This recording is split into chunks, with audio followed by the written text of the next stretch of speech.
Hey everyone, welcome to Web3 for Developers, where we dive into solutions in the blockchain space.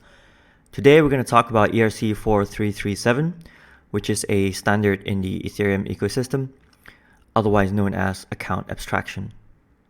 So, to interact with a blockchain, you need an account. And historically, the only type of accounts were externally owned addresses, also known as EOAs. External, meaning that they were owned outside of the blockchain itself by a human, and the control of these EOAs belong to whoever has the private key, typically represented by a hex string. Lose the private key and you lose access to your funds forever. If somebody else gets access to it, they can drain your whole account. Other than this security challenge, EOAs are also dumb. It cannot be programmed with custom logic such as only allow transfers of 500 USDC or below, or don't let me sell my ETH until the year 2030. If only there was such a thing that allowed for programmable rules and deterministic execution. If only. Well, of course there's such a thing, smart contracts. What if accounts were not limited to EOAs and could be programmable via smart contracts? This is what smart accounts are. The ideal solution would be that smart accounts were supported at the protocol level, but the year was 2021 and Ethereum's core developers were occupied with the merge, the upgrade that turned Ethereum from a proof of work to a proof of stake blockchain. Still, the need for smart accounts were urgent and a solution had to be found. In comes ERC-4337. It is an outside of protocol proposal, hence it is ERC and not EIP, and it is an implementation or proposal around account abstraction. Account abstraction refers to abstracting away the traditional account management that requires a private key while allowing for new features via smart contract accounts. Before ERC-4337, there were attempts at account abstraction, but they depended on a centralized relayer, they had non-standard interfaces, and they still required the user's EOA as a transaction sender. So ERC-4337 was proposed as a quicker way to achieve account abstraction. There were previous proposals that didn't go through because they were too complex, requiring changes at the protocol level. ERC-4337 introduces several new concepts and roles. Firstly, we have the user operation, which is a pseudo transaction. We have the bundler, a new set of actors who will bundle the user operations and submit them to the entry point. The entry point is a contract where user operations are submitted to for execution. And then we have a specialized mempool called the user op mempool, which is separate from the existing mempool. We have an optional actor called paymasters who can sponsor transactions. And of course, we have the ERC-4337 compliant smart contract accounts. What all of this enables is the removal of the need for the user's EOA to be the transaction sender, since smart accounts can have arbitrary user op validation logic. Let's dive a bit deeper. A user operation contains all the transaction data that a user wants to submit and execute. With regards to this, the validate user op method is very relevant, and that is defined on the smart contract accounts interface.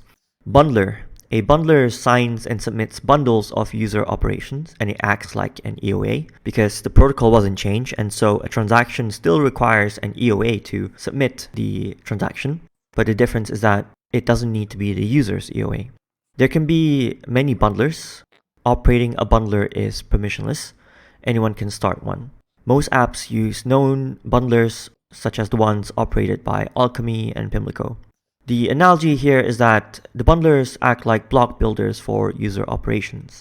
So they collect the user applications, they verify them, they sign the user ops in a transaction, and they send it to an entry point contract.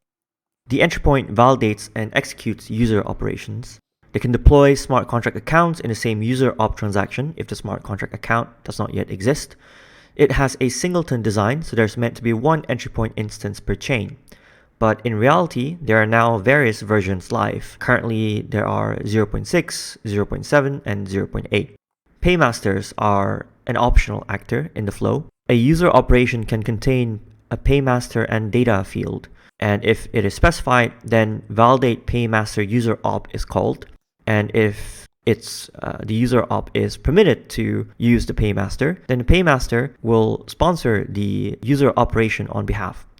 What this means in practical terms is that either the user is paying with ERC-20 tokens instead of the native gas token, or the paymaster can sponsor the user operation fully or partially, subsidizing them. And lastly, we have smart contract accounts, which are meant to replace EOAs. They are programmable, allows for arbitrary authentication logic. So for example, you can require the EOA signer to be the signer, or you can require multiple signers, or you can even support passkeys or biometrics such as Touch ID and Face ID. And you can even allow for arbitrary rules such as only allow the user operation to be validated during certain hours. Now let's move to the flow diagram. The life cycle of a user operation. So firstly, a user operation is created, initiated either by a user or perhaps it is automated, which is now possible because a EOA signature is no longer required.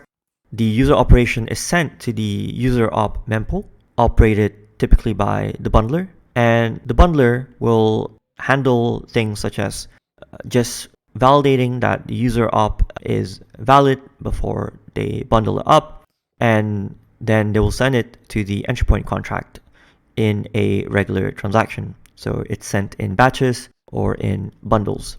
Now, the entry point contract will validate the user op and subsequently execute the user op. And when this is done, an optional paymaster could sponsor the transaction, the user operation, on behalf of the user. So the paymaster actually has an ETH balance that the entry point will deduct from if they are sponsoring a user op. And when the user op is executed, it is executed in a transaction, in batch, and then everything is concluded. To implement ERC-4337, you can use SDKs, and these SDKs can be split by functionality. They can be responsible for the creation of smart contract accounts, or they could handle user operations. The popular ones include the ones by Biconomy, EtherSpot, Permissionless.js by Pimlico, Alchemy, Safe, and ZeroDev. What does the future hold? So ERC-4337 is an out-of-protocol standard, but of course, ideally, it should be internalized. And this is what EIP 7701 does. It introduces a new transaction type called the AA transaction and a new opcode. With this, user operations or AA transactions are treated as a first-class citizen. That's it for today's video on ERC-4337. Thank you, and please do like and subscribe for more explainer videos.